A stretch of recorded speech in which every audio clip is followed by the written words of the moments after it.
Hi, my name is Ruben Williamson, and this is my Unit C8 vlog, Creating Performance Material. One of the first tasks I was assigned was selecting an appropriate theme I can base my piece on and create a treatment for it.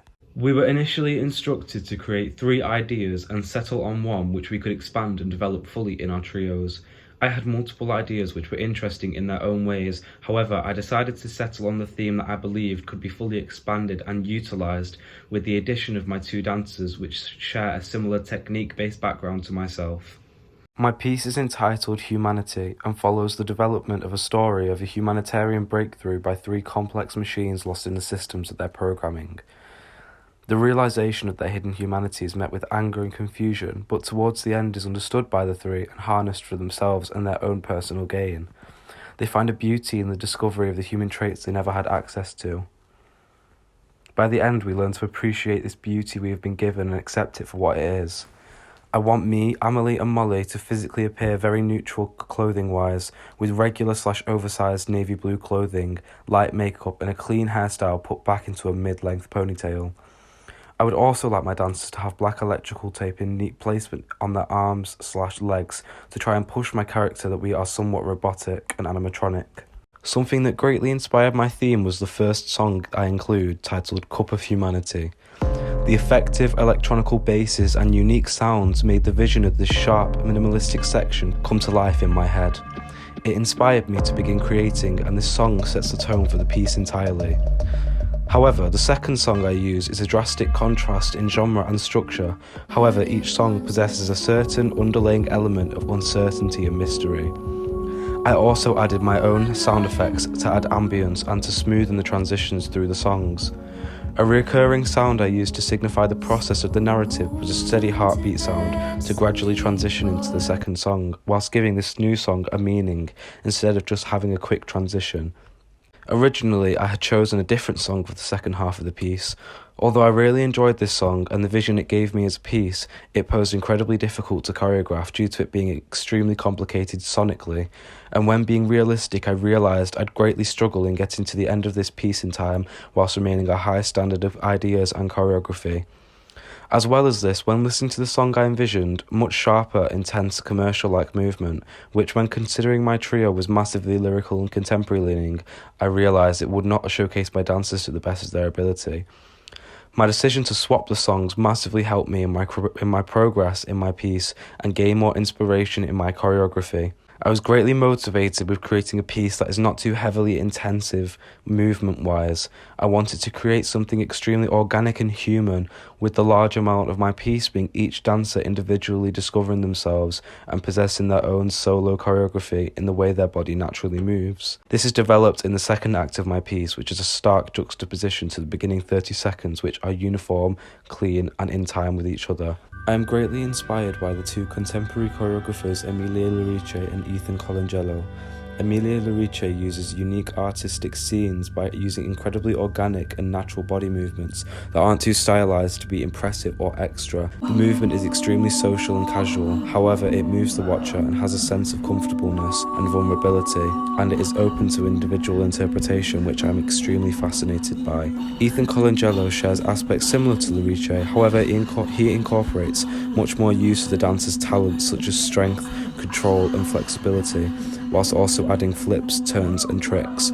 These 2 choreographers create an engaging dynamic, and when combined create incredible peaks and valleys in the piece, which I wanted to highlight. My structure takes a narrative form as there is a set story with an arc towards the end. However, it ends in a rondo form with a slight twist of us exiting in mirrored staggered walks just like the beginning but backwards and towards the back of the stage. I use this as I wanted to find a clean way to summarise my piece and give it an ending relevant to the story, however calling back to the beginning.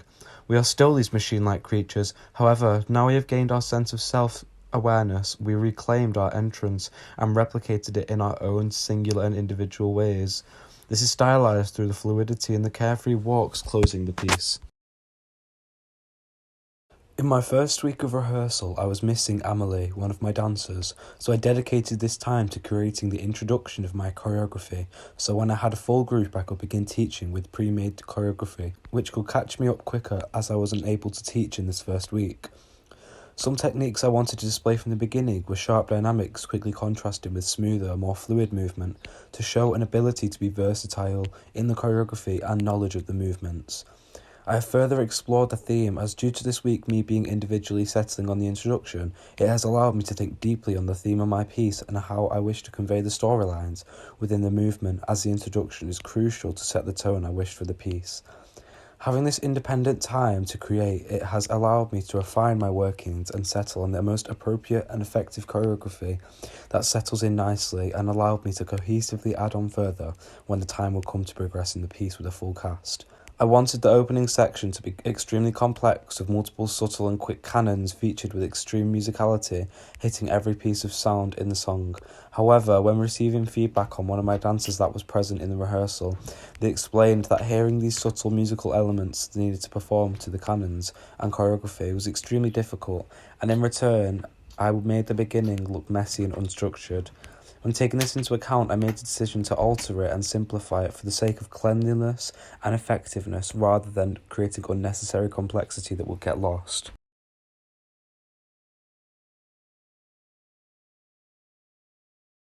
Today I plan to teach Amelie sections of choreography she missed as she wasn't in my first rehearsal. Unfortunately, my other dancer wasn't here this week, so I also plan to workshop a section that is a duet between me and Amelie. Firstly, I caught her up on the opening section of my piece and then tried to improvise close contact sections with her to use at a point in the piece. I trialled sections of choreography and experimented with movement styles, trying out sharper improvisations and more free-flowing sections to figure out the type of movement I wish to create and the varied effects this may have on the visual storyline of the piece. Me and Amelie wanted to make this section seem very intimate and filled with curiosity, with it displaying as the first human-like contact either of us have ever experienced. I have further explored the theme as I have thought about why I'm doing the movement I'm doing and the relation to the story I'm trying to portray. The reason me and Amelie have this soft moment is because it's the first time these two beings have felt this emotion and connection to each other. I collaborated with Amelie to understand what special abilities and tricks she can do so I could incorporate them into the choreography, such as her flexibility and her cleanliness. I trialled me and Amelie performing this section with blank, emotionless facial expressions, then ranged this from the opposite, with more complex and interesting facial expressions and emotions, to see whereabouts on this scale this section would look the most natural and fitting to the atmosphere of the current time-space of the piece. Lastly, I settled on which point this section would fit well to my piece based off trialling moments through the song, and the type of musicality it fits best with. I decided to place it toward the beginning of midway through my piece upon discussing with my dancer, as they stated it acts as a calm yet climactic build-up to the more intense sections later on. Refining this section has helped me add about 25 seconds to my piece, which was really helpful as I won't need to go over it in later rehearsals due to it only being a duet. This week I plan to maximise my time and go over everything I have created with a full cast for the first time and iron out any issues myself or my dancers may have. I decided on following this with adding on as much as possible within the time period I was given. I ran over my piece 3 times and filmed one so I could reflect and see what I should do to improve. Because of this, I created an entirely new introduction which consisted of more storyline building, and I substituted creating more choreography with focusing on the acting of my dancers and how they are conveying that we are animatronic machine-like creatures entering a large change in ourselves. Deciding on this has helped me further explore the theme as it's forced me to think about what the most effective first actions in the piece would be and why they would be, and why this would push my piece to a higher quality with more performance-based elements rather than just choreography. In the rehearsal, I also decided to alter a section of choreography and create it into a canon. This device proved very fitting as we performed the section in a circle facing each other, so when I decided for us to complete the combination one count after each other, it looked visually satisfying and pushed my narrative that we are copying this new sense of action and movement off of one another. A performance element I focused on in this rehearsal was trialling and perfecting the separate dynamics each move has and learning to be able to switch from juxtaposing ones to add effectiveness to the choreography. Refining and cleaning the introducing sections of my piece had allowed me to incorporate more complex elements such as the dynamics and elements of musicality I wish to incorporate. Subtly editing the choreography to incorporate more individual skill and emotion has allowed me to create a unique and confident start to my piece, and I am highlighting my dancers to the best of their ability. This week I plan to focus on the formations and aim to progress as far as possible, as I began to fall behind on choreography due to me being unable to attend classes for a week. Throughout these rehearsals I experimented with the staging and relationship the piece has to the audience, as I noticed my piece continually settled into a basic triangular formation in the centre of the stage, which wasn't my intention to repeatedly go back to. This happened as I forgot to focus on the effectiveness of staging and transitioning through the movements to get to new places. This was due to me concentrating too much on the performance quality in the singular movements and the meanings they individually hold, rather than the entirety of the piece. This was apparent to me when I watched back videos and noticed a continuous pattern of the same formation.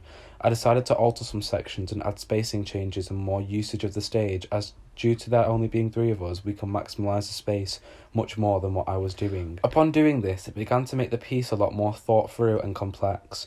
As we were moving spaces more, it allowed me and my dancers to connect with each section more and use our transitional skills with our own self-based movement quality. Some transitions to new formations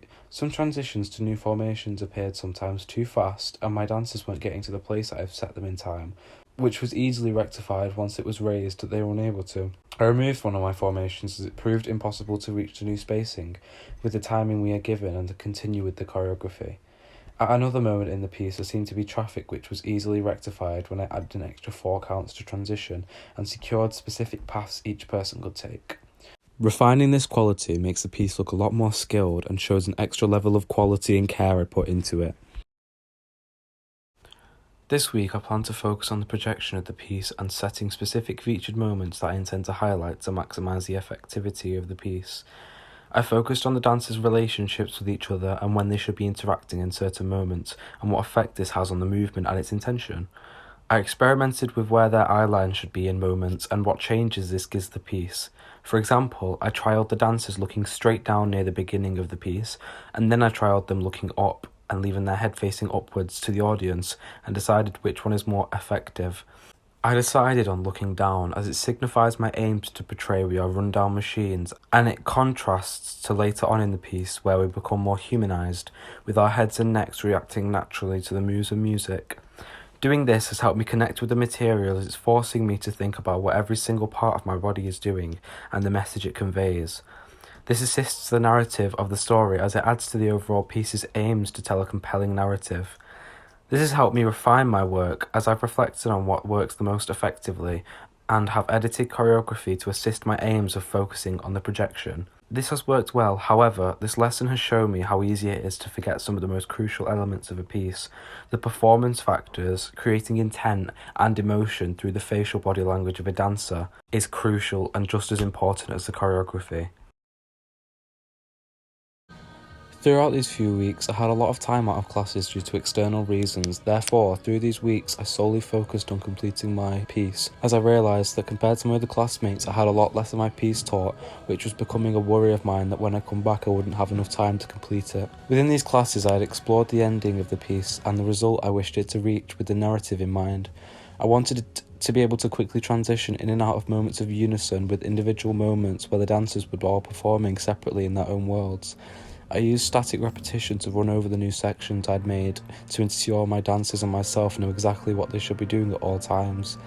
By the end of these weeks, I have completed my piece, and upon discussion, my dancers feel significantly more comfortable with their roles within the piece now we have rehearsed it numerous times. We had another discussion where we were engaged in an updated discussion about the numerous topics revolving my piece, including the themes and what it's meant to portray. I explained how my dancers should be transitioning through the movements, mainly focusing on their intent and their journey their bodies are experiencing.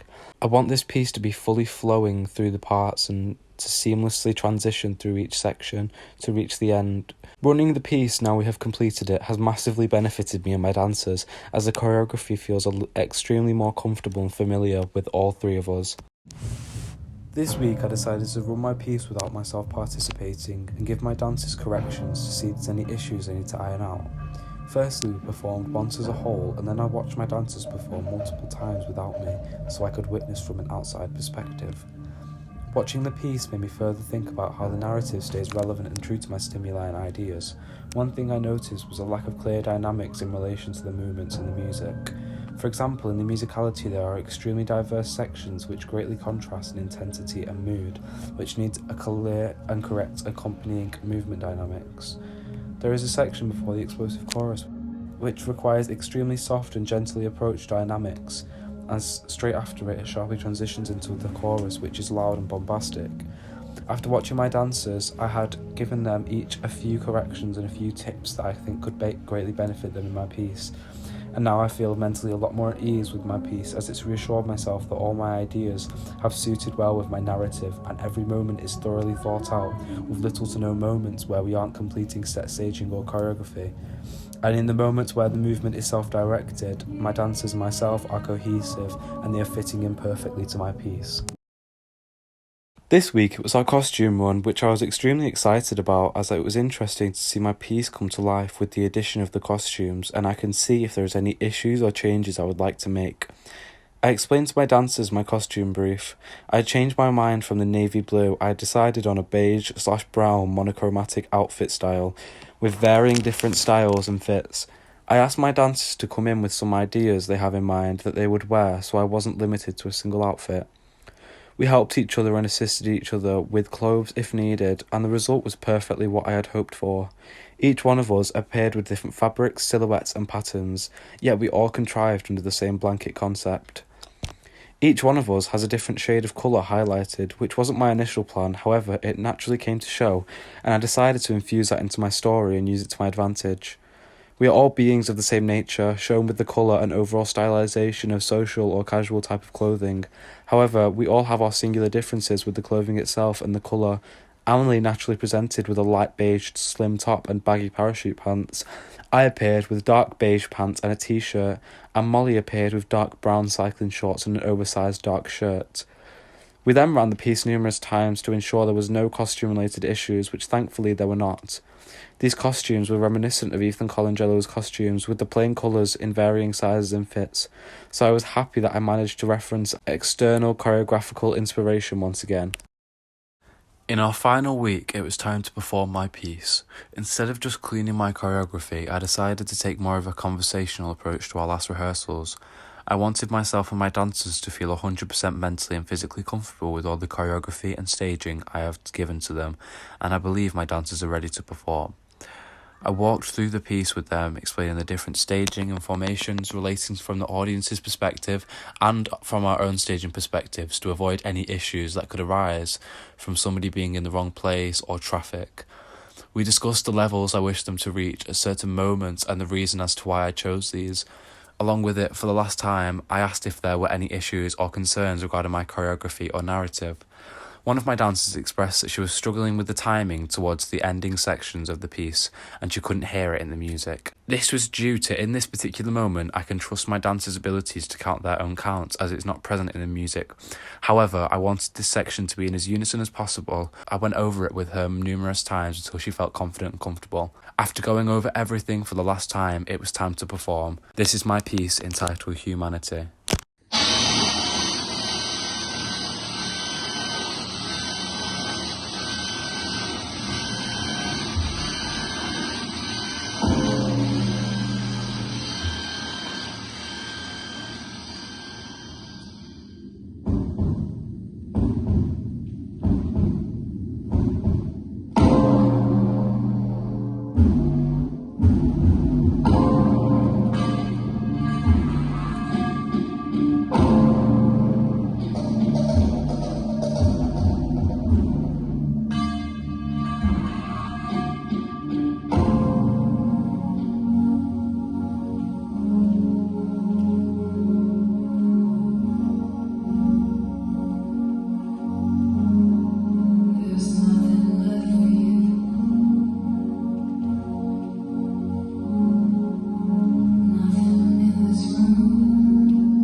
I'm extremely pleased with how my piece turned out.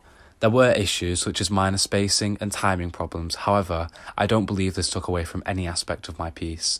The only thing I regret doing wrong was not taking more time to decide on the placement and security of the various strips of tape I had on myself and my dancers. Through the piece they all became gradually more loose and some resulted in falling off. If I could go back, I would have done more measures to ensure this wouldn't have happened, such as using a stronger tape. Although this happened, neither myself or my dancers missed a beat, and I'm so happy that this has turned out the way it has.